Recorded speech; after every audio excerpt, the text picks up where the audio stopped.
오버더탑 코멘트 7월 7일 국내 전기차 배터리 업체는 어디로? 이래도 이들의 주식에 투자를 해야 하나?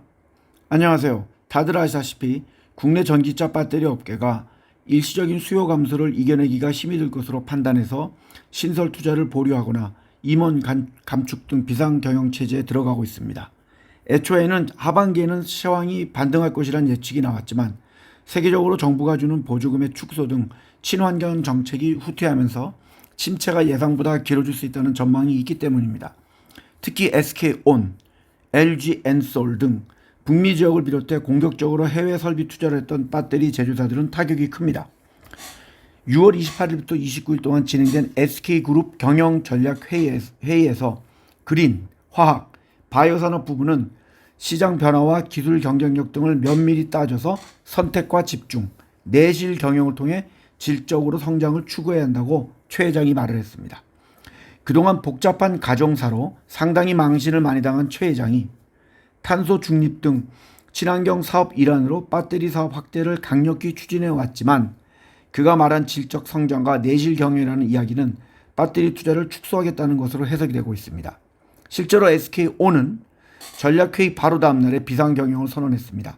올해 임원 연봉은 모두 동결하고 올해 흑자 전환하지 못할 경우 내년에도 연봉을 동결시키기로 했으며 임원 대상 업무 추진비와 복리후생도 대폭 축소하고 해외 출장 시엔 이코노미석 탑승을 의무화하기로 했습니다. 이 회사는 설립 이후 지난 10분기 연속 적자를 기록했으며 부채 비율도 심각합니다. 이런 상황에서 추가로 자금을 빌려 매년 5조에서 7조 원가량을 설비 확장에 투자했습니다. 2022년부터 올해까지 총 20조 원이 넘는 금액을 투자했고 올해 1분기 기준 SK온의 총 차입금은 18조 5,744억 원입니다. 지난 5월엔 헝가리에 있는 배터리 공장의 근로자 수백 명을 해고했으며 지난해 말엔 조지아주에 있는 배터리 공장의 생산을 축소하고 일부 직원들에게 임시 무급 휴직을 시행했습니다.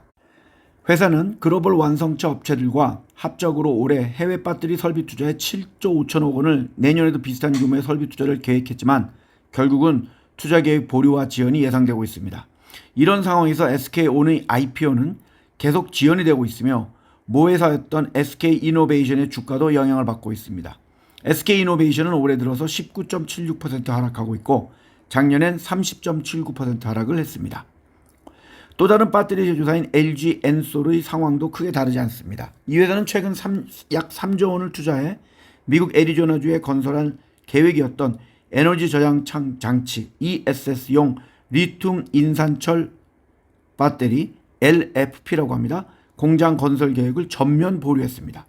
이 회사는 6월 24일에 2조 7천억 원 규모의 채권을 발행해서 자금을 조달했고 공식적인 용도는 생산시설과 연구개발에 투자하고 일부는 외화 사채를 갚는 용도로 쓸 예정이라고 했지만 현재 이 회사의 차입금 규모는 작지 않습니다.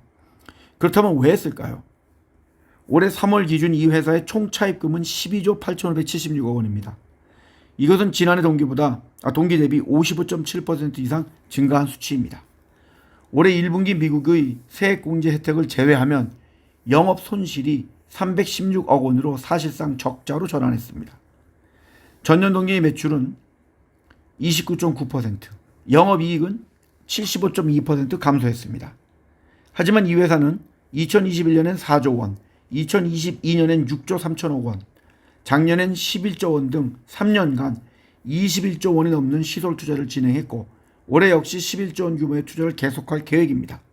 그나마 다행인 것은 올해 1분기 말 기준 부채 비율이 84.5%로 낮습니다.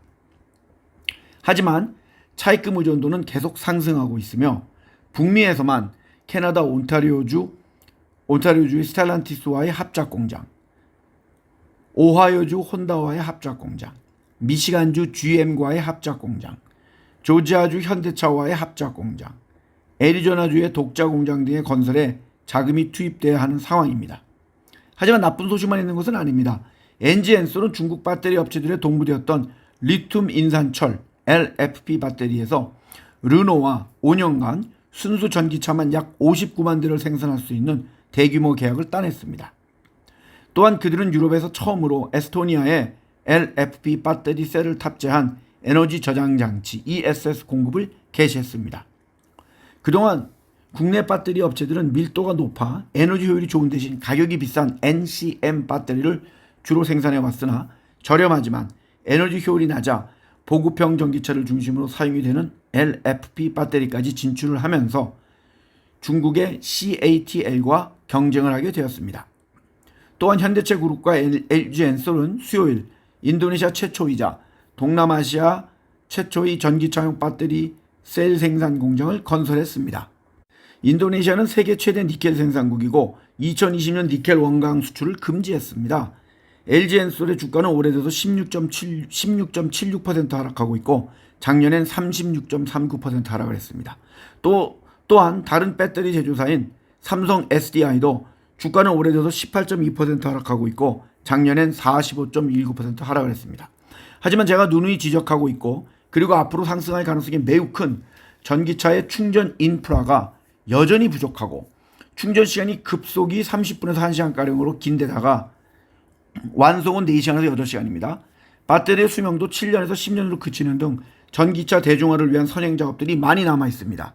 따라서 저희 추천은 늘 같습니다. 전기차나 전기차용 배터리를 만드는 회사들보다는 그들이 반드시 사용을 해야 하는 소재를 만드는 회사, 그것도 대기업의 자회사로 갑자기 경험도 없이 만들어진 회사가 아닌 경험과 능력이 있는 소재주의 주식, 그것도 중요한 소재주가 아니고 음극재나 중국이 더 싸게 잘 만드는 분리망이나 전해질 같은 것을 만드는 것이 아닌 중요한 양극재의 선두주자에 투자하는 것이며 빨대를 꽂아서 단물만 빨려고 하는 홀딩스, 지주회사라고 하죠. N 투자를 추천하지 않습니다. 감사합니다.